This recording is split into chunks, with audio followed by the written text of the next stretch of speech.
Hey guys, I'm back with another video on handle multiple promises.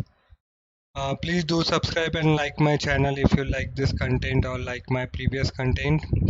I'm making another series, like I'm making a series on promises. So I've covered a couple of videos on this, like basic syntax and some other methods also. So please do check out all my videos. I'll post all those links in description box below. So let's get started with with this handling of multiple promises at once. So there are a couple of methods which are available in promises. So what we are going to do is, like, first I'll tell you the little brief context. So the context is basically we have to handle a multiple requests or multiple promises at once in our code. How can we do that? How can we achieve that? Like, how can we handle all those multiple promises that we are going to see in this video. So we have couple of methods available inside the promise object.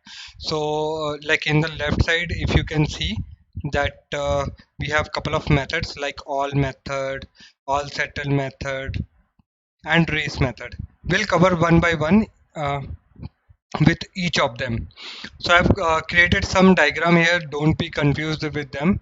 I've just created some diagram so that I can take out, like, I don't want to waste your time in creating these diagrams in the video itself. So that is why I've created it earlier. But so let's just start it with the all thing, what this all method says. So first of all, like, since we are handling a multiple methods, so the promise one, consider this is a promise one, this is a promise two, this is a promise three, and up to so on, right? Let's say we have n equals n number of promises available. You can assume 10 promises, you can assume 5 promises, up to you. So if you are making multiple calls to the server, and you want the all method, so we are talking about here all method, all says that these all requests will be made to server, right, for rejection or resolution. If you had remind with my previous video, promises works on resolve or reject, right? Resolve, resolve, or let me just erase it. Yep. So it works on resolve or reject, right? So rejection of promises or resolution of promises. So let's say we have placed multiple calls to the server. This is a client, or this is a server. I'm using client and server request response model, but you can use database calls, file system, anywhere you can place this logic there, and it will work the same. Like, if you take an example of file system, you are making a call to the operating system so that the file system can be read or write based on your operation. So I'm taking just client and server. Just forget client, right? So this is a client and this is a server. So in between them, we are making a multiple request to the server. So all method, what it does is, first of all, the syntax is promise dot all.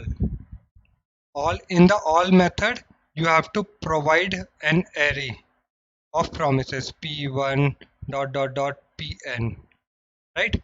So this is a syntax of this. Please make sure that we are not using new keyword, right? We are not using new keyword. We are not using new keyword. I'll tell you why.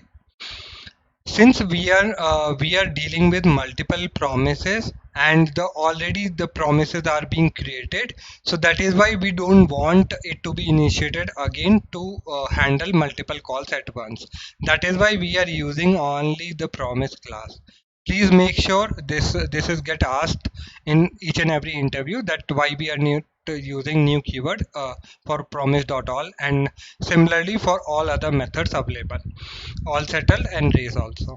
We'll cover later, but right now promise.all, and then array of p1 to pn, like whatever elements you have. If you have one element, you should pass in array also. Like if you have multiple elements, you should pass in all array, in all promises in array format. So these are the promises. P1 means promise, right? So what happens is, like when we are using all method says that all, if any of the request, like this will place all other promises to the server. Like if any of the request gets failed, like let's say this request gets failed and this request passed, right? Or this request passed, right? Up to so on, like all other requests passed, but this request failed. So while this is getting fail, for an example, this has received 3 requests and 1 and 2 are get processed, but while processing 3 it's got failed. Or let's say let's take in different example. Let's say the one is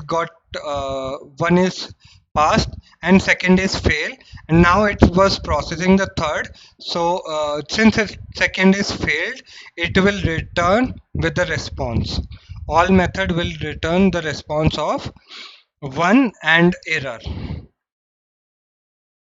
So it will send the response of promise 1 response as well as the error. It will not go and process the third one. This is a major loophole with this all method, right? Let me just briefly explain you much better details. So consider that we are placing all multiple requests with all method, right? And the if all other requests are successful, then this will result all responses, p1 response, p2 response, p3 response, and so on, right? This is a happy scenario basically, like if all other requests are fulfilled. But if something went wrong in between them, let's say uh, p2 p2 gets failed at server side, so what it will do is it will not gonna process p3 and so on. It will directly return, like, so whatever request gets processed in between them, it is not does not mean say that the p1 and p3 p1 will be get fulfilled first, but it is basically whosoever request gets fulfilled first in between p1 and p3 will be returned with that request. So the response will return with the error saying that hey, we got an error with p2. So all method says if all other requests, all the promises are gets fulfilled, then after it will respond, it will send the response. So this is a big downside of all method, right? This is why the method came into the picture, all settled. Now we will see into the all settled. All settled says that if it does not matter if the promise gets resolved or promise gets rejected, even though one of the requests or multiple requests gets failed, it will wait till the time all other promises gets resolved or fulfilled. When I say fulfilled means either it is resolved, either it is rejected, right? It can have both, resolved or rejected. So all settled says that whenever all promises are settled at the server side, all promises are settled, even though it has some failures with it, it is fine, but it will send the response in the format of, let's say we can take a scenario that if we are using a all settled, right, and p1 is p1 got the response, p1 response got, right, p2 failure, p2 is failure, and P3 is response, right? Resolved basically. So it will return an array of results where each and every result will have their consecutive result set, like related. If it is resolved, then it will have the data. If it is having error, then it will have the error. So in this case it will have the error here, in this case it will have a resolution, right? So this is how the all settled and all method works.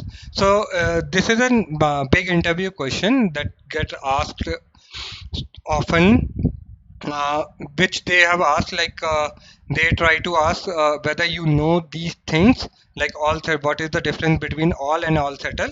So all settle is basically it basically checks for each and every promises that got fired, that these are all promises are either resolved or rejected.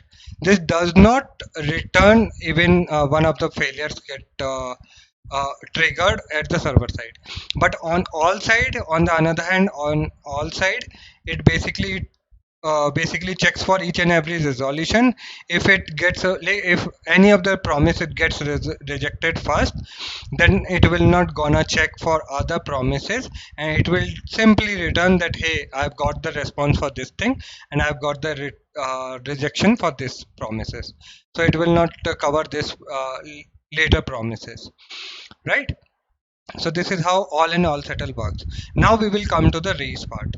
So I'm just erasing it. If anybody didn't go and get uh, uh, do not understand much, like didn't get this thing much clearly, please pause this video or repeat that video again and again so that you can get an idea what I'm trying to say, or either just comment down me below so that I can reply you over that query, that if you have any, right? So I'm just rubbing it out. You can pause that video and you can find this thing there. So I'm just rubbing some of the things which will be confusing if I go ahead with them.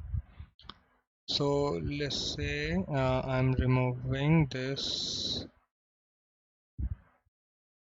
All right, so coming to the race. Yeah, I think I forget one thing, that the syntax for promise all settled. So it's promise, again promise. For all other multiple promises, we don't use new keyword, and all settled. And similarly, we have to pass the array of promises, and this is the format we get. And to trigger them, we have to call then, and then after the responses will be returned here, the similar fashion which we used to do with the promise, right? So this is basically the format for this thing. So now we will see the race, right? So race method is basically, syntax for race is basically race, and again this will have array of similar fashion, like similar, in the similar way we were passing the p1 to pn and in array format, and then dot then method or dot catch, whatever, like what scenario you are handling depending on that thing. So promise dot race, and then in parenthesis you have to pass p1 to pn, or the promises, list of promises basically. So in race, what it says is basically, race is by mean to say, like in generic term also, if you are participating in a race, if any of the participant gets winner, then he will be declared as a winner, and then after the race gets discontinued. Similar kind of things happens here. Race means like if p1 P2, while processing the P1, P2, P3, let's say P1 has reached server side, P2 has reached, and P3 has reached. P1 takes 1 second, P2 takes 0.5 second, and P3 takes 0.3 second, right? So what will happen is, race will always checks for any uh, promise that gets fulfilled first. It is basically checking whosoever gets fulfilled first, return me that response, This is basically the race condition says, right? So P3 means like if because P3 took 300 millisecond and this takes 500 millisecond, this takes seconds. So the P3 gets fulfilled first, and then after the P3 response will be returned. Why this is useful? Like so many people used to ask why this race method is useful. Consider a case you have to fetch a data. Like you have multiple servers. One server is server one, and I say server two and server three. Consider this server 2 and server 3 similar like this works, and you have to fetch a user's data, right? In real time scenario, users data and these things. Now you want any of the server, like in any of the server, if you get the data from any of the server, you will return that user's data to the client, right? This is how there this is a good example where the race method will be implemented. Let's say you have couple of servers and you want the same data to be returned from any of them. So first server returns it first, then their race function will be useful. So these are the things which are pretty basics in promises. So these are the most commonly used methods available inside the promise methods. There is one more method, any. I'll tell you later. This is in experimental mode right now. So this will be opposite to the all, right? I'm just yep. So that's it, guys. I hope this clears you some of the concept regarding all settled and race. I'll give you a practical example after after this video session. So thank you, guys, and please do like and subscribe my video. Thank you.